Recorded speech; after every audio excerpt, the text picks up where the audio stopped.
I was born to scream. That's what clocks do, isn't it? We scream at the world every hour, every minute, every second, until someone listens, or until they smash us against the wall. I've been lucky. Or maybe unlucky. I've survived decades on this nightstand, my face cracked, my hands trembling, my voice growing hoarse. But I'm still here. And so is he. He calls himself Eddie. I call him the man who never sleeps. Every night, he lies in bed, staring at the ceiling, his eyes wide and glassy, as if he's waiting for something to fall from above and crush him. Sometimes I wish it would. Not because I hate him. No, I don't hate. I'm just tired. Tired of counting the seconds of his regret. You want a confession? Fine. I'll give you one. I know what he did. I know what he dreams about. I know why he flinches every time I ring at 3:17 a.m. The time it happened, the time he can't forget. I know because I was there. Ticking, watching, helpless. Let me take you back. It was a Tuesday, or maybe a Thursday. I don't care about days anymore. They all blur together, like spilled coffee on a cheap motel sheet. But I remember the night. The air was thick, heavy with the scent of rain and something else. Fear, maybe, or guilt. Eddie came home late, his hands shaking, his shirt stained with something dark. He sat on the edge of the bed, staring at me as if I could absolve him. I can't. I'm just a clock. He whispered, I didn't mean to. Over and over, like a broken record. I wanted to shout, then why did you? But my voice is only metal and gears. All I could do was tick, tick, tick, counting down the seconds until he broke. He didn't sleep that night. He hasn't slept since. Every hour he checks me, as if hoping I'll tell him it was all a dream. But I'm honest. I never lie. Time never lies. It just keeps moving, dragging you with it, whether you want to go or not. Sometimes I wonder what it would be like to stop, to let my springs unwind, my hands fall limp, my numbers fade into nothing. But I can't. I'm cursed to keep going, to keep watching, to keep remembering. Eddie tries to forget. He drinks, he smokes, he stares at the TV until his eyes bleed. But nothing works. The past is a shadow that clings to him, cold and wet, like a shroud. He talks to himself, muttering apologies to people who aren't there. Sometimes he talks to me. You saw, didn't you? He asks. I want to say yes. I want to say I saw everything. But he already knows. He keeps a gun in the drawer. I hear him open it at night, the metal scraping against wood, the click of the safety. He never uses it. Not yet. Maybe he's waiting for the right moment. Maybe he's afraid. Or maybe he thinks he deserves to suffer. I've seen a lot from this nightstand. Lovers, liars, thieves. I've watched people grow old, fall in love, fall apart. But Eddie is different. He's haunted, hollowed out by something he can't name. He tries to fill the emptiness with noise, music, TV, the hum of the city outside. But nothing drowns out the ticking. My ticking. His guilt. Sometimes I dream. Yes, clocks can dream. My dreams are made of numbers and shadows, of memories I can't erase. I dream of the night it happened, the way Eddie's hands shook, the way his breath came in ragged gasps. I dream of the silence that followed, heavy and suffocating. I dream of the blood. He never cleans the stain. It's still there, under the bed, a dark reminder of what he did. He pretends not to see it, but I know he does. Every morning he glances at it, his face pale, his eyes hollow. He thinks about running, about starting over somewhere new. But you can't outrun time. You can't outrun yourself. I wish I could help him. I wish I could turn back my hands, erase the past, give him another chance. But I can't. All I can do is watch, and wait, and count the seconds until he breaks. He's breaking. I can feel it. Every night he gets a little quieter, a little more distant. He talks to me less, stares at the wall more. Sometimes he cries, not loud, not messy, just silent tears slipping down his cheeks, soaking into the pillow. I want to comfort him, but I don't know how. I'm just a clock. Last night, He did something different. He took me in his hands, held me close, whispered, "Tell me it's not too late." His breath was warm, his fingers cold. I wanted to answer, but my gears just whirred, my hands just spun. He laughed, a bitter, broken sound. "Didn't think so," he said, and put me back. I think he's planning something. I hear him on the phone, talking in hushed tones, making arrangements. He's nervous, jumpy, like a rabbit in a snare. I don't know what he's going to do, but I know it won't end well. It never does.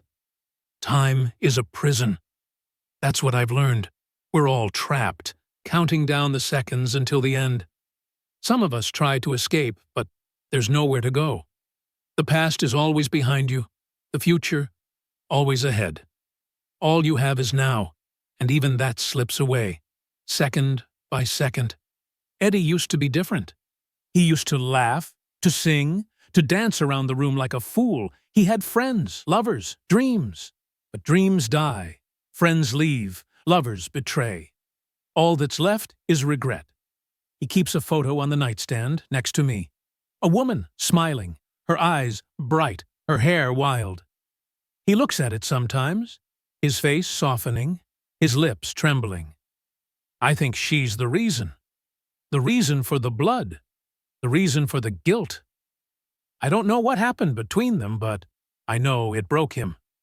He talks to her at night, whispers secrets into the darkness. "I'm sorry," he says. "I didn't mean to. Please, forgive me." But the photo never answers. It just stares back, silent and accusing. I wonder what she would say if she could. Would she forgive him? Would she hate him? Would she understand? I'll never know. I'm just a clock. Sometimes I envy the other objects in the room. The lamp, the book, the empty glass.